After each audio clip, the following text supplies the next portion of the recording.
fim da escala 6x1. Está avançando, chegou no Senado, a gente tem até agora uma publicação de um grande manifesto reunindo, você viu, entidades empresariais, representam 90% do PIB do país, colocando uma alternativa que é PEC 12 do trabalho flexível, contrária à escala 6x1, ao fim da escala 6x1, à escala 5x2.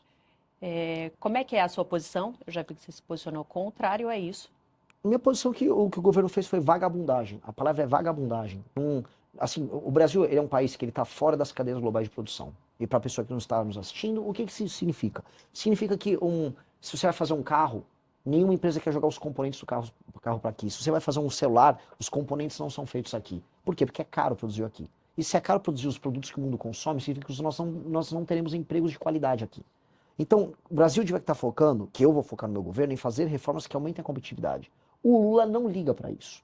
A lógica do Lula, você pode pegar um mapa eleitoral do PT, é obter votos onde as pessoas não trabalham. E é verdade. Não estou aqui fazendo uma declaração preconceituosa, nem nada. Onde você tem menos atividade econômica, onde você tem um maior número de pessoas dependendo de auxílios governamentais, a taxa de voto, o percentual de voto no Lula é maior. O Lula é inimigo do trabalho e da produção.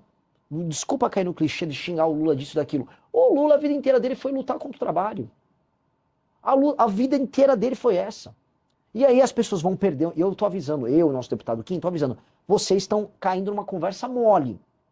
O brasileiro está passando por um arroxo, ou seja, nós passamos agora, está aumentando os juros, está aumentando a inflação ao mesmo tempo. O dinheiro vai ficar mais caro, os produtos estão ficando mais caros, os serviços estão ficando mais caros, e o governo está falando, e você vai trabalhar menos. Ora, se a nossa produtividade não aumenta, portanto, a quantidade de dinheiro que o brasileiro gera por hora de trabalho não aumenta, como é que ele faz para pagar essa conta? Ele tem que trabalhar mais. É por isso que, tá todo mundo, o cara tem às vezes um emprego 5x2 na semana e fim de semana faz Uber. A mulher dele, que às vezes cuidava dos filhos, tá tendo que fazer pudim, tá tendo que fazer bolo para vender. Tá todo mundo tendo que ralar para poder manter algum estilo de vida. A classe média está sendo destruída. E a resposta do governo é: não, fica tranquilo, você vai trabalhar menos e vai ganhar mais. É mentira.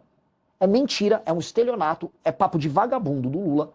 E assim, qual foi a resposta da direita? Porque tem a direita, vai aquele Nicolas Ferreira, aquele patife Flávio Bolsonaro, volta com o governo. Voltou com o governo.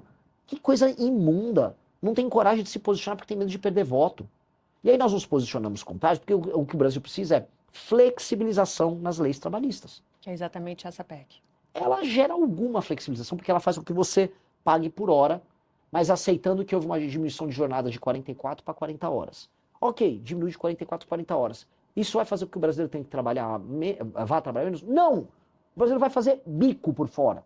Todo mundo que tem restaurante, e mesmo agricultor já está combinando de fazer assim, ó.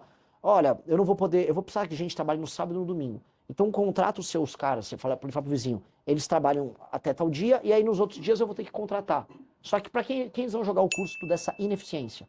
É no preço da comida, vai jogar para o consumidor, vai diminuir as margens, já está todo mundo atolado, o agro está com um surto de recuperação judicial agora. É isso que o governo propõe? Enquanto ele aumenta os custos de quem trabalha e produz, os juros estão aumentando, porque o governo não para de gastar mal, a inflação está subindo, a gente está indo para uma crise gigantesca. O Brasil, não entrou num colapso econômico lá naquela crise do governo Dilma, você lembra? 2014, 15, 16? Porque surgiu a uberização. Porque foi na mesma época que chegaram os aplicativos no Brasil, e aí todo mundo que perdeu o emprego pôde virar entregador ou pôde virar motorista de Uber. E aí milhões, porque pensa assim, são milhões de motoristas, milhões de entregadores. E o núcleo familiar dessas pessoas? Quantas dezenas de milhões de pessoas não foram salvas da pobreza extrema nos grandes centros urbanos por conta da chegada da tecnologia? Hoje, eles estão tentando, vamos dizer, sabotar até essa atividade. E hoje, como eles evitam que o Brasil consiga gerar empregos de qualidade, eles estão jogando todo mundo numa mega informalidade. Não vai dar para ter todo mundo fazendo Uber agora. Não vai dar para todo mundo virar entregador. Ou seja, eles estão ferrando a vida dos mais pobres. E eles são irresponsáveis. Então, a nossa opinião é bem clara. Nós temos que flexibilizar as leis trabalhistas. E é flexibilização pagando por hora, gerando concorrência nos sindicatos. Porque o que vai acontecer? Se você tem um sindicato A, B ou C de entregadores, e aí um sindicato ele tem uma estratégia mais eficiente para representar um conjunto de entregadores, ele pode fazer as negociações patronais. Estados Unidos tem isso, várias nações têm isso. Aqui não, você tem que ter um sindicato que tem uma federação lá, uma dessas confederações sindicais, que controla ele, ela faz os negócios que ela faz com as grandes empresas dele, porque todo mundo sabe, elege os deputados que ela precisa eleger, especialmente pelo PT, e não liga pro resultado do sindicalismo dela. Veja só, eu não sou contra sindicatos, eu tô falando aqui, tem que ter mais sindicatos concorrendo entre si, e paralelamente o trabalhador faz o contrato dele do jeito que ele quer fazer. E flexibiliza. As experiências internacionais vão todas na linha de quem flexibiliza gera mais emprego e gera mais renda. Então, é o que nós temos que fazer.